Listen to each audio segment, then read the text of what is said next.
Voilà, comment tu vas? J'espère que tu vas bien. Alors aujourd'hui, si tu me le permets, je me suis pris un petit thé et j'aimerais juste discuter avec toi d'une petite mésaventure qui m'est arrivée il y a quelques mois et qui m'a donné une leçon.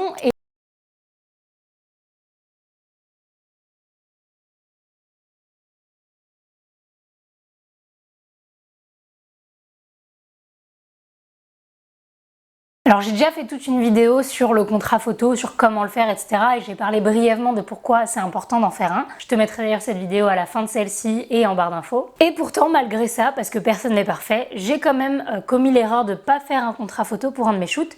Et ça m'a apporté des problèmes par la suite. Alors attention, tout est relatif, hein, ça m'a pas apporté de gros problèmes, mais ce shoot en particulier et cette collaboration en particulier a été compliquée. Et donc je ne souhaite pas que tu vives quelque chose comme ça dans ton milieu artistique et professionnel. Donc je voulais quand même te raconter un petit peu cette histoire. Alors petit disclaimer par contre avant de commencer la vidéo, je n'ai pas de ressentiment envers cette personne, envers la personne avec qui j'ai fait la séance photo. Et je comprends ses points de vue, elle ne comprenait pas forcément les miens, donc je vais pas la citer, je vais pas citer de nom, etc. Mais voilà, je veux juste expliquer pourquoi ça a été problématique, mais ce n'est en aucun cas 100% la faute de cette personne ou la mienne. On a toutes les deux été en tort et c'est juste dommage qu'elle n'ait pas compris mon point de vue, même si j'essayais de comprendre le sien. Bref, alors en fait, je voulais organiser un shoot pour une de mes vidéos YouTube et potentiellement pour un éditorial. Donc si tu sais pas ce que c'est un éditorial, c'est une séance photo que tu organises avec toute une équipe.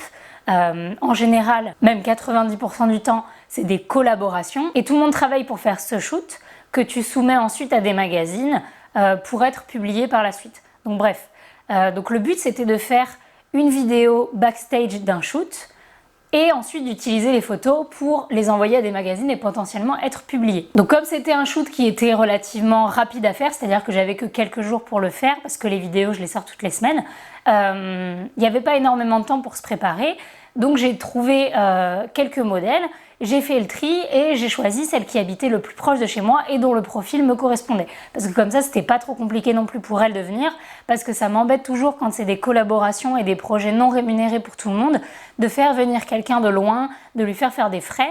Donc si la personne habitait pas très loin de chez moi, c'était avantageux. Donc j'ai choisi cette modèle, on a trouvé une maquilleuse, mais on n'a pas trouvé de styliste, donc on devait s'occuper nous-mêmes du stylisme pour ce shoot. Et on a commencé à mettre au point le shoot, à donner une date, un lieu, etc. Et dans ces cas-là, quand c'est pour des éditos, je fais un contrat. Donc là, j'avais préparé un contrat, juste pour expliquer où aura lieu le shoot, combien de temps, et ce que chacun a le droit de faire avec les photos. Et ça, c'est quand même très important parce que même si c'est une collaboration, si tu te rends compte que ta modèle a vendu des photos à un magazine sans ton autorisation, etc., ça peut poser problème et ce n'est pas normal. Donc, vaut mieux préparer un contrat dans tous les cas. Donc, j'avais préparé un contrat. Et malheureusement, la maquilleuse a eu un shoot rémunéré le même jour et n'a pas pu se rendre sur notre collab. Donc ça, c'est des cas, par exemple, que je comprends totalement et ça m'est arrivé vraiment souvent et il n'y a aucun problème quand je fais une collaboration avec une équipe. Si celle-ci a des empêchements personnels, familiaux ou que c'est pour un shoot rémunéré, je comprends totalement que le shoot soit annulé ou que la personne décale ou quoi que ce soit. Malheureusement on ne pouvait pas annuler parce que j'avais besoin de sortir la vidéo le lundi soir, donc je lui ai dit que c'était pas grave, qu'on allait faire sans et qu'on allait faire les photos que la modèle et moi. Donc je préviens la modèle. Finalement, comme il n'y avait que nous deux, ça ne pouvait pas être un éditorial parce que les éditos, le principe c'est d'avoir une équipe que tu crédites dans les photos. Donc si là on le faisait que toutes les deux, c'était plus le cas, c'était que pour la vidéo YouTube. Donc la modèle me dit qu'il n'y a pas de souci, que ça la dérange pas, que ça lui fera quand même des photos, etc. et qu'elle aime mon travail, machin. Et donc on se donne quand même rendez-vous et on fait le shoot. Sur place, le shoot s'est super bien passé. Je m'étais grave bien entendue avec la modèle. Enfin voilà, je sais que c'est pas tout le temps le cas, mais là, on s'entendait bien, on rigolait bien. Il y avait un bon feeling, j'aimais bien comment elle posait, elle aimait bien mes photos, etc. Je lui montrais au fur et à mesure ce que je prenais et ça avait l'air de lui plaire. Donc voilà, tout se passait bien, chacun rentre chez soi et voilà. Alors j'ai oublié de préciser que du coup, pour ce shoot-là, j'ai pas fait de signer de contrat et c'est ça le problème justement de tout ça.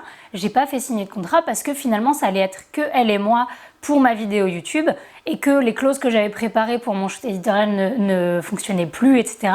Et donc j'ai pas fait signer de contrat ni avant, ni pendant, ni après. Et c'est ça l'erreur. Donc je rentre chez moi, je commence à retoucher les photos et comme on avait fait le shoot le samedi soir pour la vidéo du lundi soir, je devais dérusher, faire la vidéo et retoucher 2-3 photos pour la vidéo. Donc c'était quelque chose de relativement rapide, quoi. Donc du coup, je lui ai précisé qu'elle n'aurait pas toutes les photos d'un coup, qu'elle aurait au compte-gouttes 5-6 photos qui m'ont servi pour la vidéo et pour poster sur Instagram, et qu'après je lui enverrai le reste. Donc tout ça, c'était juste des discussions Messenger après le shoot. Et donc je retouche les photos et j'en poste une première le soir même sur Instagram en lui envoyant avant par Messenger. Je lui ai envoyé environ 1 heure avant et en lui disant voilà la première photo du shoot, je dois poster ce soir sur Instagram, j'espère qu'elle te plaît. Et voilà. Et j'ai posté la photo sur Instagram. Elle m'envoie un message en me disant trop contente, j'adore la photo, merci, j'ai hâte de voir le reste. Donc jusqu'à là, vraiment, il n'y avait aucun souci. Et ensuite vient le lundi où il fallait poster la vidéo. Et donc je poste la deuxième photo sur Instagram, toujours en lui en envoyant une copie au moins 1 heure avant. Alors là, c'était peut-être un petit peu moins, c'était peut-être genre 45 minutes, une demi-heure avant. En lui disant, voilà, la vidéo va sortir ce soir, j'espère qu'elle te plaira, comme d'habitude, machin. Voici le lien et voici la deuxième photo que j'ai postée. Et tu en auras d'autres très rapidement. Parce que du coup, j'avais fini de monter la vidéo, donc j'allais pouvoir en retoucher d'autres. Et là, c'est là qu'ont commencé un petit peu les problèmes, puisque elle aimait pas la photo. Et donc elle me dit c'est dommage, j'aime pas du tout ma tête sur cette photo, t'aurais pu me demander avant de la poster. Parce qu'elle m'a répondu 2 heures après que j'ai posté la vidéo et la photo. T'aurais pu me demander mon avis avant de la poster, j'aimerais bien que tu me demandes à l'avenir. Donc moi j'étais quand même confuse parce que voilà, mon but c'est quand même que les photos plaisent aux 2 parties qui ont fait le shoot, c'est quand même le but d'une collab. Et donc je lui ai dit je suis vraiment désolée si la photo te plaît pas. Comme là elle est déjà postée et elle est pour ma vidéo, je l'enlèverai que si vraiment ça te pose problème. Sinon je peux juste retirer ton nom des photos, de cette photo. Et voilà, et à l'avenir, je ferai en sorte qu'elle te plaise. Mais déjà, là, il y avait une petite problématique pour moi, c'est que dans une collaboration, surtout si elle a choisi de travailler avec moi parce qu'elle avait vu mon travail et qu'elle aimait mes photos, je pense que alors c'est peut-être mon avis, c'est peut-être pas du tout le vôtre, mais je pense que c'est au photographe de faire la sélection des photos, de choisir les photos. Alors après, si la photo ne plaît pas au modèle, le fait de ne pas la publier, c'est encore autre chose. Mais bon. Donc j'ai laissé la photo pendant 24 heures et finalement je l'ai retirée parce que ça me plaisait pas de mettre quelque chose qui ne lui plaisait pas. Et elle m'a envoyé un message privé en me disant merci d'avoir retiré la photo, mais du coup elle apparaît également dans ta vidéo et ça me plaît pas et j'aimerais que tu la retires. Là ça a commencé à poser un petit peu problème parce que les vidéos, je dois en poster 1 par semaine. C'est une rigueur que je me donne parce que pour moi YouTube c'est comme un travail. Donc c'est quelque chose d'important pour moi. Je veux être présent pour tout le monde 1 fois par semaine et le fait de retirer une photo comme ça d'un coup alors qu'en plus elle avait plu cette vidéo, elle vous avait plu. Donc ça me posait vraiment problème et je lui ai dit je suis désolée mais là par contre non, je ne vais pas la retirer parce que objectivement tu n'es pas mauvais sur cette photo, tu n'es pas moche sur cette photo et en plus tu n'es pas crédité directement sur la vidéo donc elle ne te porte pas préjudice, donc je suis désolée mais non je ne vais pas la retirer. Donc au début elle a fait la meuf qui comprenait mais elle a bien insisté sur le est-ce que je peux voir le reste des photos pour faire la sélection avant que tu postes le reste. C'est en ça que j'aurais dû faire un contrat. Et c'est en ça que vous devez mettre ça dans vos contrats. C'est au photographe de faire la sélection de ces photos parce que c'est pour ça que tu travailles avec un photographe. C'est parce que tu travailles avec lui pour son regard, pour son esthétique, pour sa sélection. Donc les photos que j'ai prises ce jour-là, il y en avait 200 à peu près. C'est moi qui vais faire le tri dedans.